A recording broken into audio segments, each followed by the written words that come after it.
Hello दोस्तों, कैसे हैं आप सभी। आशा करते हैं आप सभी स्वस्थ होंगे, मस्त होंगे और आपकी स्टडी भी अच्छी चल रही होगी।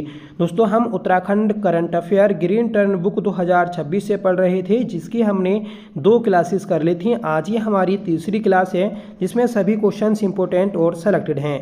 दोस्तों, जिन लोगों का वीडियो पीपीडीओ पटवारी लेखपाल का री एग्ज़ाम है, तो आपके एग्ज़ाम में ग्रीन टर्न बुक से काफ़ी प्रश्न पूछे जाएंगे, तो इसलिए आप ग्रीन टर्न बुक सीरीज से ज़रूर जुड़िएगा। और जो पीछे की 2 क्लास हैं उनको भी आप ज़रूर देख लें, उसकी अलग से प्लेलिस्ट बना दी गई है। ठीक है, तो चलिए शुरू कर लेते हैं आज के अपनी इस क्लास को, जिसका पहला क्वेश्चन है, हाल ही में लक्ष्य सेन ने किस देश के यूसी तनाका को हराकर ऑस्ट्रेलियन ओपन सुपर 500 खिताब अपने नाम किया। सही आंसर हो जाएगा ऑप्शन ए, जापान। तो जापान के हैं दोस्तों यूसी तनाका, जिन्हें हराकर ऑस्ट्रेलियन ओपन सुपर 500 लक्ष्य सेन ने अपने नाम किया है। लक्ष्य सेन ने सिडनी में सुपर 500 खिताब जीतकर इस वर्ष अपनी पहली बड़ी ट्रॉफी हासिल की। उन्होंने फाइनल में जापान के यूसी तनाका को हराकर सीधे गेमों में हराया। थकाऊ सेमीफाइनल के बाद भी उन्होंने दोस्तों फाइनल में शानदार लय दिखाई और पूरे सप्ताह बेहतरीन खेल का प्रदर्शन किया। उन्होंने यूसी तनाका को मात्र 38 मिनट में हरा दिया था। तो यहाँ पर बस आपको याद रखना है कि जो यूसी तनाका है ये जापान के हैं, जिन्हें दोस्तों फाइनल में हराया था। आगे बढ़ेंगे कि हाल ही में किस जिले के पवन वड़तवाल ने वर्ल्ड बॉक्सिंग कप में रजत पदक जीता है। सही आंसर हो जाएगा ऑप्शन बी, रुद्रप्रयाग। तो रुद्रप्रयाग के हैं दोस्तों पवन वड़तवाल, जिन्होंने वर्ल्ड बॉक्सिंग कप को जीता है।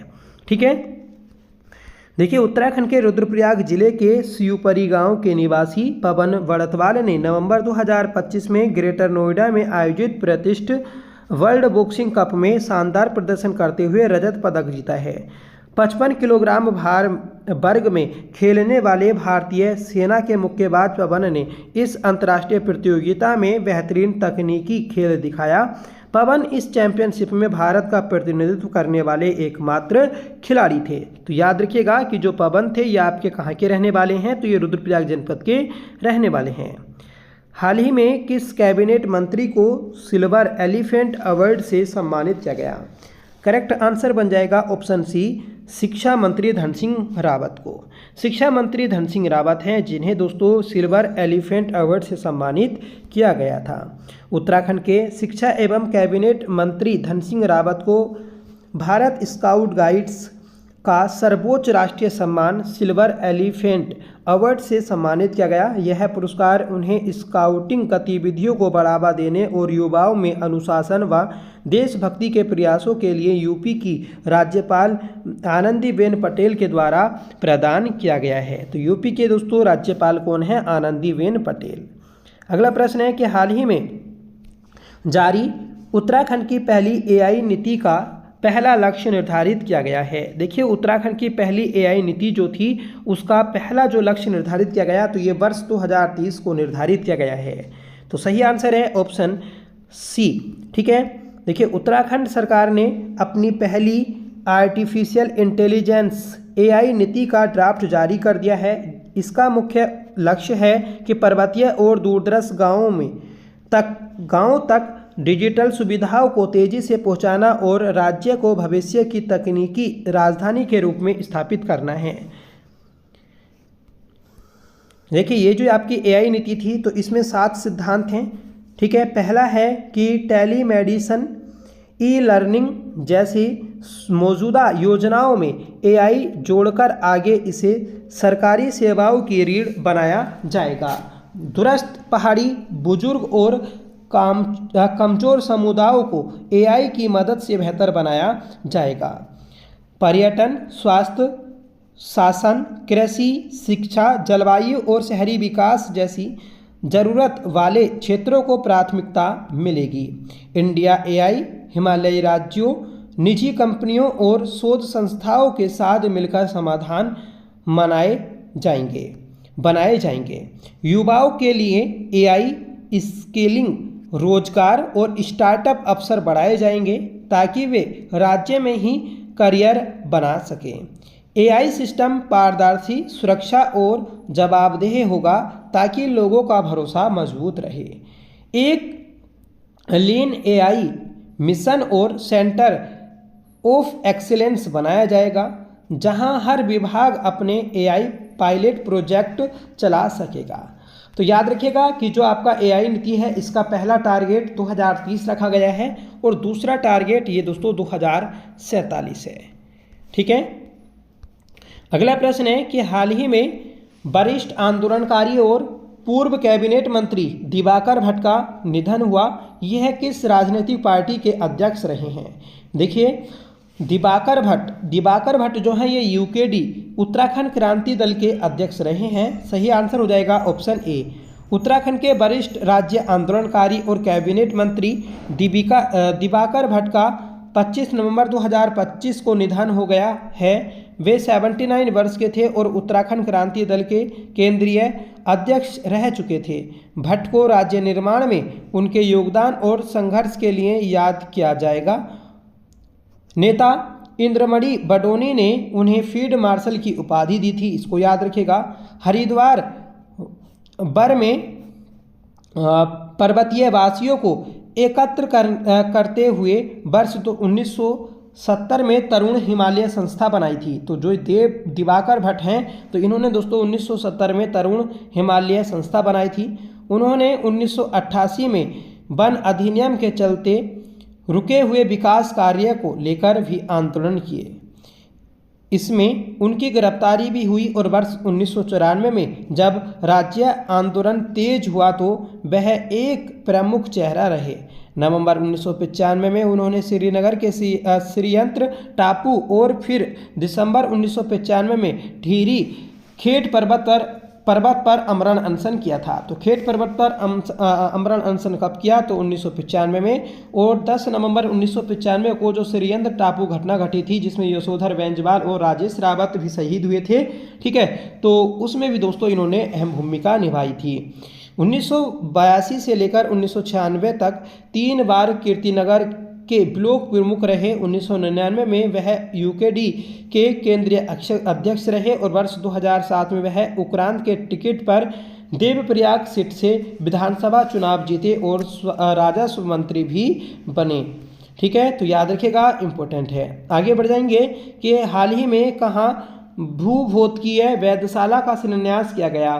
देखिए हाल ही में भूभोतकीय वेधशाला का जो शिलान्यास किया गया तो ये किया गया है दोस्तों आपका मसूरी में। करेक्ट आंसर हो जाएगा ऑप्शन बी। भूविज्ञान एवं आपदा प्रबंधन से जुड़े अनुसंधान को सुदृढ़ करने की दिशा में महत्वपूर्ण कदम उठाते हुए भारतीय भूचुंबकत्व संस्थान इंडियन इंस्टीट्यूट ऑफ जियोमैग्नेटिज्म के तत्वाधान में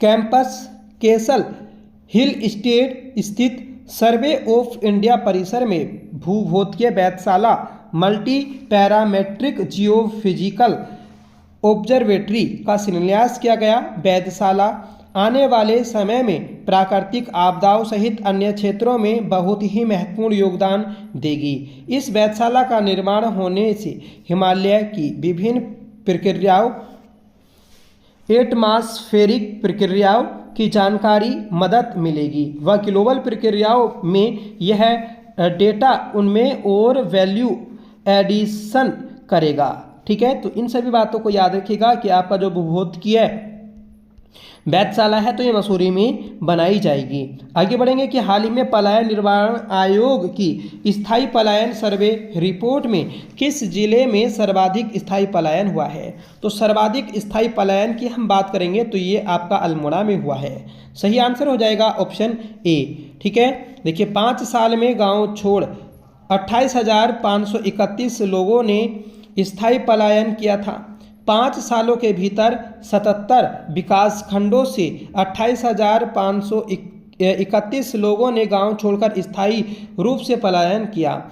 अल्मोड़ा जिले में ऐसे लोगों की संख्या सबसे अधिक है, जबकि 3,07,310 लोग स्थायी रूप से रोजगार, शिक्षा व अन्य सुविधाओं के लिए दूसरे क्षेत्रों में जाकर बसे हैं। पलायन निवारण आयोग की रिवर्स पलायन सर्वे रिपोर्ट में प्रदेश में वर्ष 2011 से 2018 और 2018 से 22 के बीच हुए स्थायी व अस्थायी पलायन का विश्लेषण किया गया। रिपोर्ट के अनुसार 2018 से 2022 में 3,07,310 लोगों ने स्थायी व 28,531 लोगों ने अस्थायी था यहाँ पर, और ये स्थायी जो है 28,531 लोगों ने पलायन किया है। ठीक है, इन सभी को याद रखिएगा। आगे बढ़ेंगे कि शीतोष्ण फलों के लिए उत्तराखंड में सेंटर ऑफ एक्सीलेंस की स्थापना कहाँ पर की गई। तो देखिए, शीतोष्ण फलों के लिए उत्तराखंड में सेंटर ऑफ एक्सीलेंस की जो स्थापना की गई तो ये चौबटिया में की गई थी। सही आंसर हो जाएगा ऑप्शन सी। उत्तराखंड मुख्यमंत्री द्वारा किस जिले में आयोजित महोत्सव प्रथम धन्वंतरि 2025 में वर्चुअल रूप से भाग लिया गया। देखिए, जो प्रथम धन्वंतरि महोत्सव है 2025, तो इसका वर्चुअल रूप से जो आपका भाग लिया गया तो ये पौड़ी में आयोजित हुआ था। तो याद रखिएगा कि पहला धन्वंतरि सम्मेलन या महोत्सव जो था ये पौड़ी में आयोजित हुआ था 2025 में। नेक्स्ट क्वेश्चन है कि जून 2025 में उत्तराखंड में लाल श्रेणी उद्योग रेड कैटेगरी के लिए उत्तराखंड पीसीबी के सिद्धांतिक सहमति प्राप्त करने की समय सीमा को कितने दिनों तक कम किया गया है। तो ये किया गया है दोस्तों 45 दिन तक। ठीक है, तो जो आपकी समय सीमा थी उसको 45 दिन कम कर दिया है। उत्तराखंड के चमोली जनपद में स्थित लगभग 125 वर्ष पुरानी लॉर्ड कर्जन रोड का नाम बदलकर क्या रखा गया है।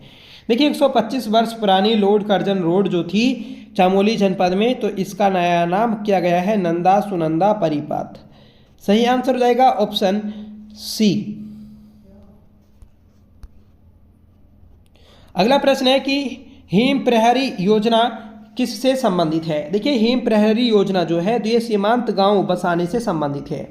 ठीक है, तो जो सीमांत गांव है जो आपके बॉर्डर पर बसे हैं तो उन गांवों को अच्छे से बसाने के लिए हिम प्रहरी योजना चलाई गई। इसमें क्या होगा, जो रिटायर आपके सैनिक होंगे तो उनको वहां पर तैनात किया जाएगा हिम प्रहरी के रूप में। अगला प्रश्न है कि निम्न में से उत्तराखंड के किस जिले में ई डिस्ट्रिक्ट परियोजना पायलट प्रोजेक्ट के रूप में सर्वप्रथम प्रारंभ हुई। तो देखिए, ई डिस्ट्रिक्ट परियोजना पायलट प्रोजेक्ट के रूप में जो सर्वप्रथम शुरू हुई थी तो ये आपकी पौड़ी गढ़वाल में हुई थी। सही आंसर हो जाएगा दोस्तों ऑप्शन ए।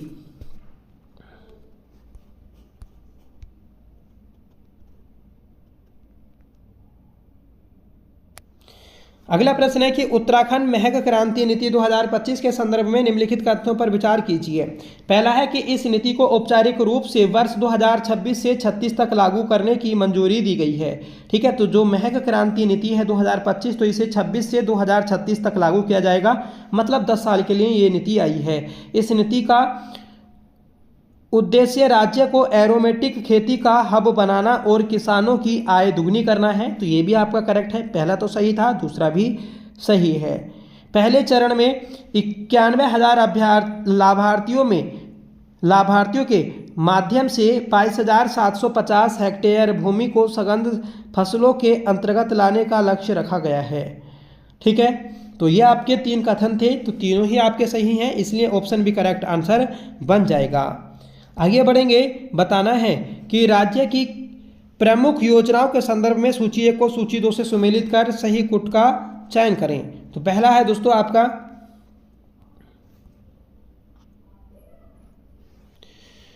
सर्वश्रेष्ठ आकांक्षी जिला योजना। तो सर्वश्रेष्ठ आकांक्षी जिला योजना 2008 में आई थी। महिला सारथी योजना ये 2025 में आई थी। मेधावी छात्र प्रोत्साहन योजना ये जो आई थी ये दोस्तों आपकी 2023 में आई थी। और फिर one nation one ration card ये 2020 में आई थी।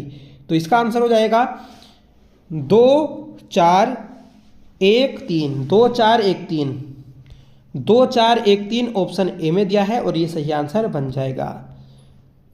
तो ये थी दोस्तों आज की हमारी क्लास, जिसमें हमने दोस्तों करंट अफेयर का तीसरा पार्ट पढ़ा। और जो हम उत्तराखंड करंट अफेयर पढ़ रहे हैं तो सबसे ज़्यादा जो इम्पोर्टेंट बुक है आपकी ग्रीन टर्न बुक, उससे पढ़ रहे हैं। ठीक है, तो 2 क्लास हमने पहले ही कर ली थी, आज ही हमारी तीसरी क्लास थी। आई होप की क्लास आपको ज़रूर पसंद आई होगी, और अगर आपको पसंद आई हो तो प्लीज़ इसे लाइक करिएगा, दोस्तों में शेयर करिएगा। और आप हमारे चैनल पर पहली बार विजिट कर रहे हैं तो प्लीज़ चैनल को सब्सक्राइब कर लीजिएगा।